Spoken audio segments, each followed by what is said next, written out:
Hello guys, तो फिर से एक नए क्लास में आप लोगों का बहुत बहुत शुभकामनाएं। तो आप देख सकते हैं कि 10th क्लास का फिजिक्स का क्लास लेकर आए हैं, जिसमें उत्तल दर्पण में F बराबर r/2 को सिद्ध करेंगे। अवतल दर्पण में सिद्ध कर दिए थे, अगर नहीं देखे हैं तो पिछला जाकर वीडियो जरूर देखिएगा, प्ले लिस्ट में उपस्थित है। तो आप देख सकते हैं उत्तल दर्पण में F बराबर r/2 को कैसे सिद्ध करते हैं। तो देख सकते हैं यहाँ पे कि उत्तल दर्पण में F बराबर r/2 को क्या करना है, तो साबित करना है। ठीक है, साबित करना है। तो आप देख सकते हैं यहाँ पे मैं ये चित्र पा दी है। आप जानते हैं कि उत्तल दर्पण का चित्र कैसा होता है, तो ऐसा होता है ना। यहाँ क्या होता है, ध्रुव होता है, इसीलिए इसे हम ज्यादा टाइम लगने को नहीं, खाली ऐसे पाल कर रखे हुए हैं। ठीक है, तो इसको क्या कहते हैं, ध्रुव कहते हैं इसको MN, यानी आप कुछ भी नाम ले सकते हैं। ठीक है, नाम रख सकते हैं कुछ भी। तो आप यहाँ पर से देख रहे थे कि यहाँ पर से क्या होता है, ये तो ये देख सकते हैं यहाँ पे क्या रहता था, फोकस रहता था। ठीक है, मुख्य फोकस रहता था, या क्या सेंटर, यानी क्या रहता था, वक्र केंद्र रहता था। ठीक है, आप जानते थे। ये देखिए अवतल दर्पण के सिर्फ अपोजिट है, क्या है, अपोजिट यानी उल्टा है। ठीक है, अवतल दर्पण में सिर्फ था क्या कि इसको ऊपर रहता था। ठीक, ऐसे रहता था। अवतल दर्पण में कैसा रहता था, ऐसा रहता था और इधर जाता था। ठीक, और क्या होता था, रिटर्निंग यानी रिफ्लेक्शन होता था। इसी तरह इसमें भी होगा। तो ये देखिए ऐसा हम लिखे हैं, P ध्रुव है, ये क्या है, ध्रुव है, और F क्या है, मुख्य फोकस, और C क्या है, तो वक्ता केंद्र है। तो इसमें आप देख रहे हैं कि यही चीज लिखा है, यहाँ पे लिखा है ना। तो यहाँ पर देखिए अब ये किरण है, क्या है, आपतित किरण है। तो इसको A भी मान लीजिए, कुछ भी आप नाम रख सकते हैं। ये क्या हो जाएगा, रिफ्लेक्ट हो जाएगा। क्या हो जाएगा, रिफ्लेक्ट हो जाएगा, यानी परावर्तन हो जाएगा। तो यहाँ पर आप देख रहे हैं कि इसको जो आती हुई क्या होता है, तो प्रतीत होता है। ठीक है, ये आती हुई प्रतीत होता है, और ये अभिलंब है, क्या, जो अभिलंब है, जो केंद्र से होकर जाता है। ठीक है, यानी वक्ता केंद्र से होकर जाता है। ठीक है, तो ये आप देख यहाँ पर ये फिगर इसी तरह से पारा गया, तो आप समझ गए होंगे। और ये देखिए यहाँ पे चलते हैं आगे। तो देखिए फिगर को हम मिटा रहे हैं, और देखिएगा आप लोगों ने ध्यान से, और उत्तल दर्पण का बेहतरीन तरीका से हम लोग क्या करेंगे, साबित करेंगे। तो आप देख सकते हैं यहाँ पे कि ये देखिए मैं इसी तरह लिख दिए। अब उसमें अवतल दर्पण में बड़ा, अगर वीडियो देखे हैं तो उसमें भी हम बताए थे कि ये बड़का होता है जो R होता है,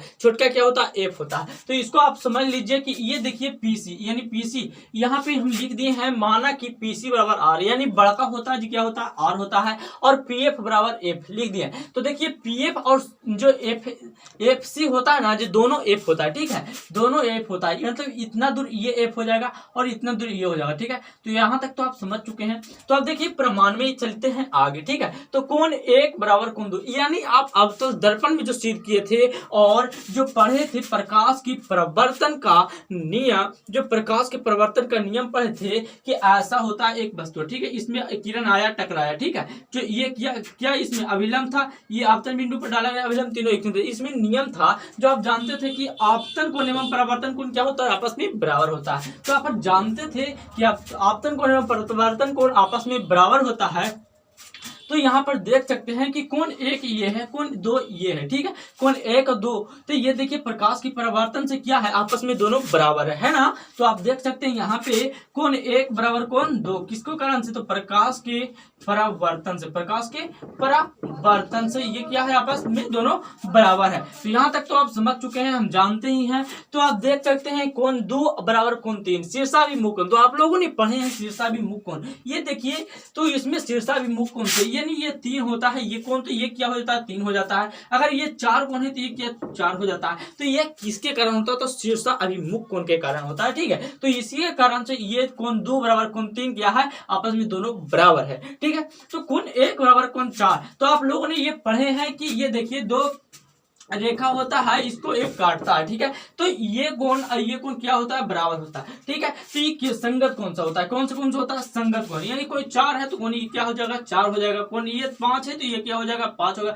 ये 3 है तो ये क्या हो जाएगा, 3 हो जाएगा। ये 4 है तो क्या हो जाएगा, 4 हो जाएगा। ठीक है, ये मतलब इसका नियम से यहाँ पर लिखा गया है कोण 1 बराबर कोण 4, क्या लिखा गया, संगत कोण से, क्या है, संगत कोण से। तो मैं साफ आप लोगों को बता भी दिए हैं और आप लोगों ने समझ गए हैं।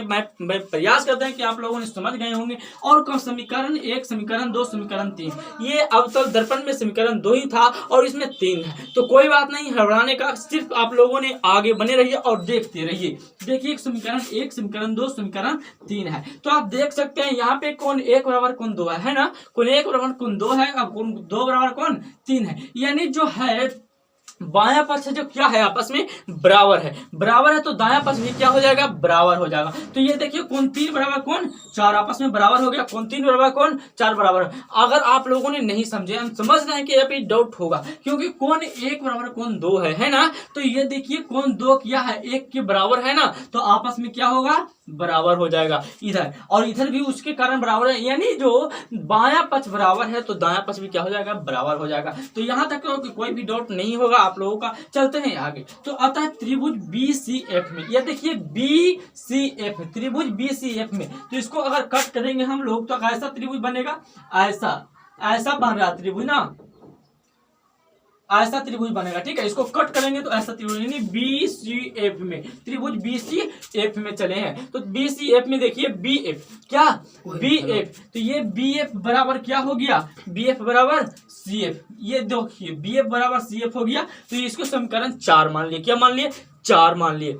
समीकरण 4 मान लिए। क्या मान लिए, 4 मान लिए। तो अब देखते हैं माना कि उत्तल दर्पण द्वारा छोटा है तो जो B के निकट क्या है, P है। तो उसमें था B के भी निकट P था। तो आप देख सकते हैं कि क्या है, B का निकट क्या है, P है। तो B के निकट P है तो क्या हो जाएगा, BF बराबर PF, BF बराबर PF। यानी जो त्रिभुज था इसमें जो क्या था, C। तो देखिए BF क्या, BF बराबर क्या होगा, CF है ना, है ये वही भी। और देखिए ये भी BF बराबर PF क्या, PF। यानी ये भी त्रिभुज, ये वाला त्रिभुज में इसमें लिया गया है। ठीक है, तो ये देख लीजिए B के निकट P है तो आप देख सकते हैं BF क्या, BF बराबर PF, BF बराबर PF है ना, ये वाला और ये वाला क्या है, बराबर है। ठीक है, तो आप देख सकते हैं कोई इसको समीकरण नंबर 5 मान लिए हैं। तो समीकरण और 3 और 4 में दोनों मिलाए हैं। तो ये देखिए आप देख रहे हैं कि बायां पक्ष आपस में बराबर है तो दायां पक्ष क्या हो जाएगा, इन्हें CF बराबर क्या हो जाएगा, तो PF हो जाएगा ना, राइट या नो। तो आप लोगों ने बताइएगा। ठीक है, समझे या नहीं, अगर समझे हो तो प्रयास कीजिएगा समझने का, और नहीं समझे हो तो आप लोगों ने अभी तक देखते रहिए तो हम सीखने के लिए तैयार। तो आप देख सकते हैं यहाँ पे चित्र में चलेंगे तो देखने में क्या जा रहा है मेरे दोस्त। तो देखिए आप लोगों ने चित्र में चलते हैं तो PC क्या, PC बराबर क्या हो जाएगा, तो PC बराबर PF प्लस क्या हो जाएगा, CF हो जाएगा ना। अब नहीं समझे आप, हम जानते हैं ना आप नहीं समझे होंगे ये कहां से आया। तो देख सकते हैं आपकी PC यानी PC बराबर क्या हो सकता है, PF प्लस CF। तो आप देख सकते हैं कि ये एक माना कि एक रोड है। ठीक है, क्या है, रोड है। थोड़ी देर के मान लीजिए ना, हम जानते हैं कि ये पाई है लेकिन सोच लिए थोड़ा देर के लिए कि रोड है। ठीक है, तो इसको आप देख रहे हैं कि इसको छोटे छोटे 2 टुकड़े में बांट दिया गया। ठीक है, तो ये 2 टुकड़ा आपस में जोड़िएगा तो ये बड़ा रोड बन जाएगा ना। तो आप लोगों ने यहाँ तक तो समझ चुके हैं। तो आप देखिए यहाँ पे PC बराबर क्या चीज बराबर, तो PC बराबर PF के PF रहने दीजिए। आप देख रहे हैं यहाँ पे कि ये देखिए CF और PF आपस में क्या है, बराबर है। तो इसे भी PF लिख सकते हैं ना, लिख सकते हैं। और PC बराबर आप ही शुरू में हम क्या बताए थे कि माना कि PC बराबर R है तो आप PC की जगह पर R रख सकते हैं और PF के जगह पर F रख सकते हैं। तो F प्लस क्या हो जाएगा, F। तो F प्लस F क्या हो जाएगा, 2F हो जाएगा और R का R रहेगा। यानी क्या आ गया, R बराबर 2F, यानी F बराबर क्या आ गया, R बटा 2 आ गया ना। यानी मेरा जो उत्तल दर्पण में F बराबर R/2 सिद्ध करना था वो 100% सिद्ध हो गया है। चाहिए तो आप स्क्रीनशॉट भी ले सकते हैं। ठीक है, good of best of luck. तब तक के लिए जय हिंद।